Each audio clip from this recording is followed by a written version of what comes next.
जय जय श्री राधा वल्लभ, जय जय श्री हरिवंश, जय जय श्री राधे राधे। गुरुदेव भगवान जी के चरणों में मेरा प्रणाम। राधे राधे राधे श्याम।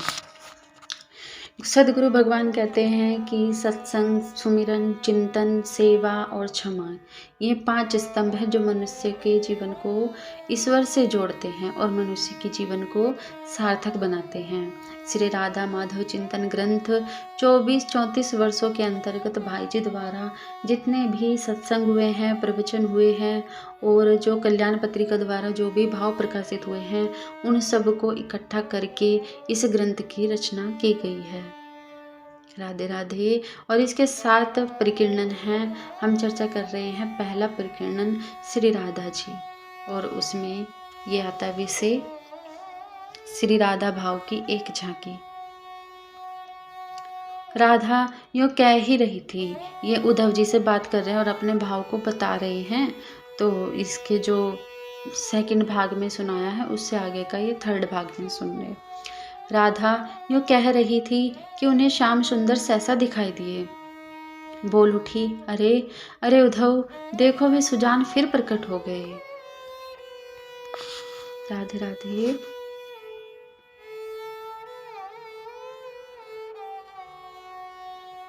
मैं बोल उठी, अरे अरे उद्धव, देखो वे सुजान फिर प्रकट हो गए।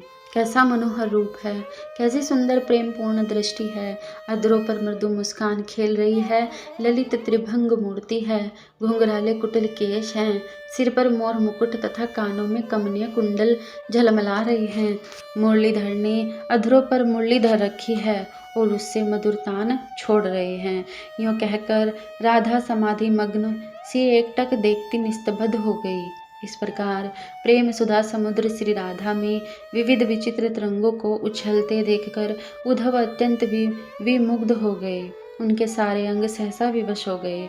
उनको अपने शरीर की सुधि नहीं रही। उनके हृदय में नई नई उत्पन्न हुई शुभ प्रेम नदी में अकस्मात बाढ़ आ गई। कहीं और छोर न रहा। वे आनंद मग्न होकर भूमि पर लौटने लगे और उनका सारा शरीर शुभ राधा चरण स्पर्श प्राप्त व्रज धूलि से धूसरित हो गया। इस प्रकार अभिन्न स्वरूपा होने पर भी श्री राधा रानी अपने को प्रियतम श्याम सुंदर के सुख से वंचित करके उनका सुख चाहती है। उनका सारा श्री कृष्ण अनुराग, श्री कृष्ण सेवन, श्री कृष्ण सुख के लिए ही हैं। वे जब यह सोचती हैं कि श्री कृष्ण मुझसे वह सुख नहीं मिलता तो अन्यत्र मिल सकता है, तो वे देवताओं को मनाती है कि श्री कृष्ण मुझको छोड़कर अन्यत्र सुख प्राप्त करे। उनकी सखी गोपियाँ भी श्री राधा श्याम सुंदर के सुख संपादन में ही नित्य लगी रहती हैं। वे कभी श्याम सुंदर से मिलती भी हैं तो उनके रसास्वादन की वृद्धि के लिए ही, सुख स्व सुख के लिए नहीं।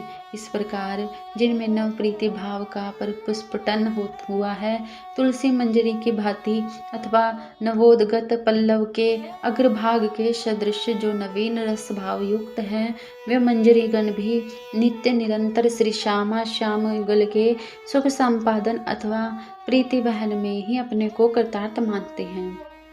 उनमें तनिक भी निज सुख भोग का ना तो प्रलोभन है, न दूसरे का सुख सौभाग्य देखकर ईर्ष्या जनित जलन है।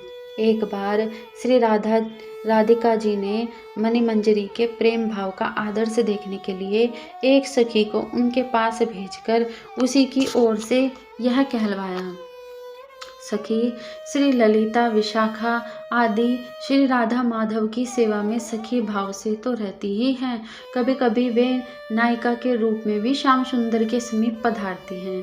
तुम भी इसी प्रकार श्री कृष्ण के समीप जाकर उन्हें सुख प्रदान करो और स्वयं उनसे सुख प्राप्त करो। श्री कृष्ण मिलने के समान सुख की कहीं तुलना तो दूर रही, तीनों लोकों और तीनों कालों में उसकी कल्पना भी नहीं की जा सकती। तुम्हारा रूप, गुण, सौंदर्य, माधुर्य, चातुर्य सभी विलक्षण हैं, अतएव तुम इस परमानंद से वंचित क्यों रहती हो? श्याम सुंदर के समीप जाकर उनका प्रत्यक्ष सेवानंद प्राप्त करो।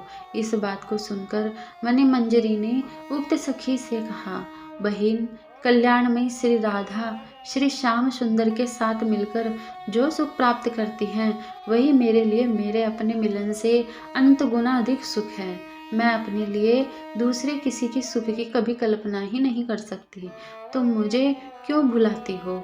मुझे तो तुम भी यही वरदान दो कि मैं श्री राधा माधव के मिलन सुख को ही नित्य निरंतर अपना परम सुख मानूं और उसी पवित्र कार्य में अपने जीवन का एक एक क्षण लगाकर अनिर्वचनीय और अचिंत्य सुख प्राप्त करती रहूं। यही प्रेम की महिमा है। इसी से इस पवित्र सर्व त्याग में प्रेम की तुलना में इंद्र का पद, ब्रह्मा का पद, सार्वभौम साम्राज्य, पाताल का राज्य, योग सिद्धि एवं मोक्ष पर्यंत सभी नगण्य है, क्योंकि उन सभी में स्वसुख कामना है। कामना का किसी न किसी अंश में अस्तित्व है, पूर्ण त्याग नहीं है। इस पूर्ण त्याग को ही परम आदर्श मानने वाला मानव त्याग के मार्ग में अग्रसर होकर परम प्रेम और परमानंद को प्राप्त करके धन्य होता है। घर, पड़ोस, गांव, देश, विश्व, विश्वात्मा और सबके मूल स्वरूप सर्वाधार, सर्व में सर्वातीत भगवान के लिए जितना जितना ही त्याग होता है, उतना उतना ही भोग शक्ति, प्राण पदार्थों की ममता, विषय कामना, मिथ्या अहंकार का नाश होकर दिव्य प्रेम प्राप्त होता है और उतना उतना ही दिव्य मधुर अनंत अनंत बढ़ता है। इसी से भक्तों ने प्रेम को पुरुषार्थ चतुष्ट के मोक्ष से भी उच्चतम पंचम पुरुषार्थ बताया है। मानव के लिए इसी से परम कर्तव्य है सर्व त्याग। त्याग का अनिवार्य फल है त्याग में अनन्य प्रेम और त्याग में प्रेम का ही परिणाम है विशुद्धतम दिव्य आनंद। बोलो भक्तस्थल भगवान की जय, भगवान के भक्तों की जय, सभी संतन की जय, हरि भक्तन की जय। जय श्री राधे श्याम।